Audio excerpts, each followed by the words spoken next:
first to a chilling case of abuse, violence and intimidation, and the courageous woman who found a way to fight back. Reporter Rowan Wen has the details. Rowan? Thanks, Tracy. Well, when it comes to domestic violence, a lot of us struggle to imagine what the victims are really going through. But after tonight, we're not going to need to imagine, because we've got the most extraordinary vision of abuse that was filmed by the victim. Now, for months, Elisha Gercovich was stalked and abused by her former partner, Carlo Corsa. And she filmed everything, and she's given us this vision to broadcast because she wants to start a national conversation. She wants people to see what's really going on behind closed doors. And I should give a warning here, some viewers may find some of this stuff a little confronting. Let's take a look.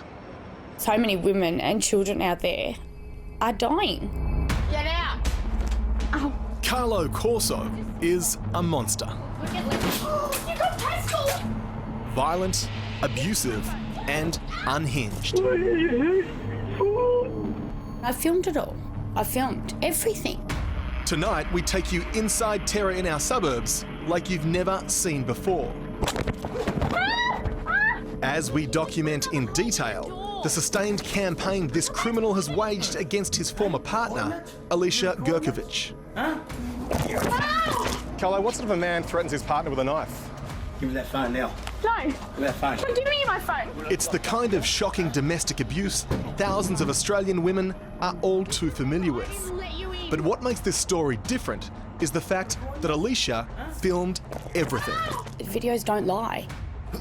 The most chilling attacks occurred when Carlo pulled out the knives.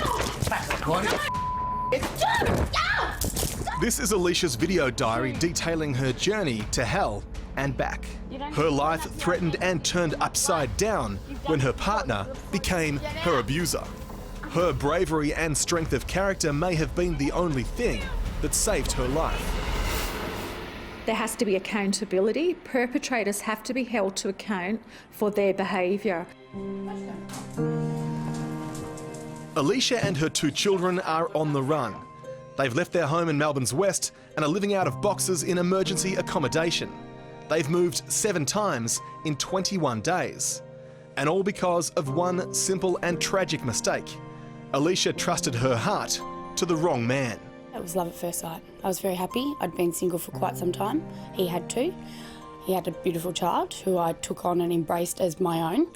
And the children were wrapped in the newfound love and relationship that we'd established. But as the weeks turned to months, she says Carlo's mask began to slip. I noticed medications were taken, medications that I need and require, hidden.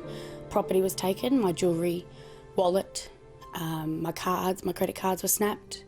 So that was a means of control. And then one night, as she was heading out to visit a girlfriend, her worst fears were realised. Carlo was waiting at the back door. It was very dark, and I walked out. As soon as I walked out the back door, he punched me.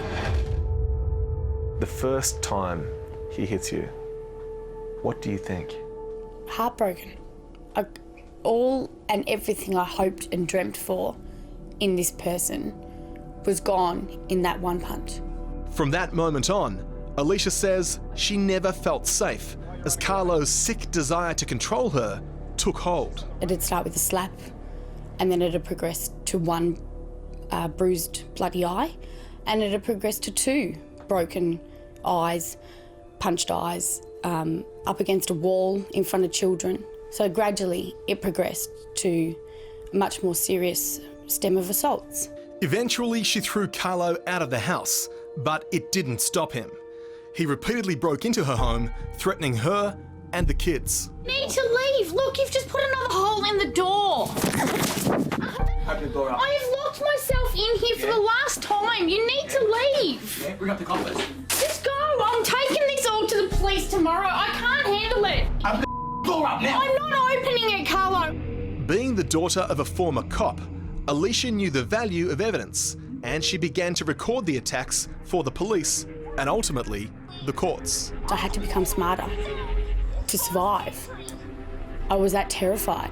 I had to become smarter than my perpetrator. You just said. Recording, are you? You just said that it's 8 o'clock. You got to get left. Oh, you got Pascal. Oh, you got the dog. You got Pascal. You squashed him. You animal. He was at the door. On other occasions, the full-time mechanic would tamper with Elisha's vehicle and wait outside her home for days. There were times where he'd lock me in the house for 4 days at a time. He would take my car keys. And it didn't matter to Carlo who was watching. This incident happened in front of Elisha's daughter. What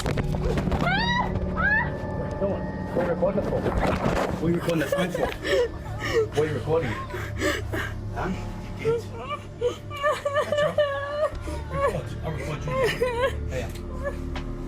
You made me sick. I'll record you.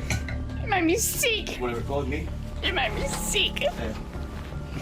You got your kids here? And you just spilled wine all over us. You let me in. I did not let you in. Just remember that. Yeah? Just remember I didn't let you in. Yes, I said it on film. Yeah? Forced entry. Yeah, okay. Oh, there's nothing wrong with me. Mole. You know I didn't, Carlo. Hey, you recording it? You recording it? Huh? Oh! Back recording. And the attempts to control didn't stop there. Why? What are you hurting me for? This is vision Carlo took of himself while he was driving. He's trying to get Elisha to take him back. He sent this clip to her, but as you can see, sadness quickly turns to anger. Oh, you hurt me. You play with me. You lied to me. A few hours after this was filmed, Carlo talked Elisha into his car, only to throw her out moments later while the car was moving. Eventually, Carlo was arrested for numerous counts of assault. He pled guilty, but incredibly, after 64 days in remand, the magistrate decided Carlo had repaid his debt to society. And how did a judge decide 64 days on remand, so never as a prisoner, was sufficient for throwing me from a vehicle, giving me black eyes, bruises? This is just one example of what many women and children are facing across Australia. It's an epidemic. Tracy Howe from Domestic Violence New South Wales says it's time to treat domestic violence as seriously as other crimes. The system needs to change. Something needs to be done about this, and we need leadership. Something has to shift. But while Elisha is on the run, Carlo is back at work, where we caught up with him. Carlo, what sort of a man threatens his partner with a knife? Why are you running away? She's on the run now because of you. Looking back, Elisha still can't understand how it came to this. I knew it was only going to get worse. But you stayed. I did. Can you explain why? And there's no judgment attached to that question. I hoped I, being the person I am, could be the one to change him. In the end, Elisha acknowledges it can be hard for women to leave an abusive relationship. But it is better than being dead. It's better than the alternative. Get up, get out, go and speak up. And she has this advice for men. Men out there, they need to just realise women are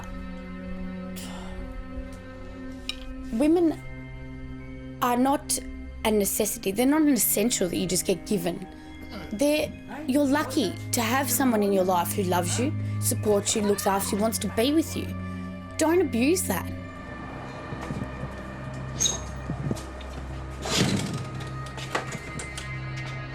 Coward.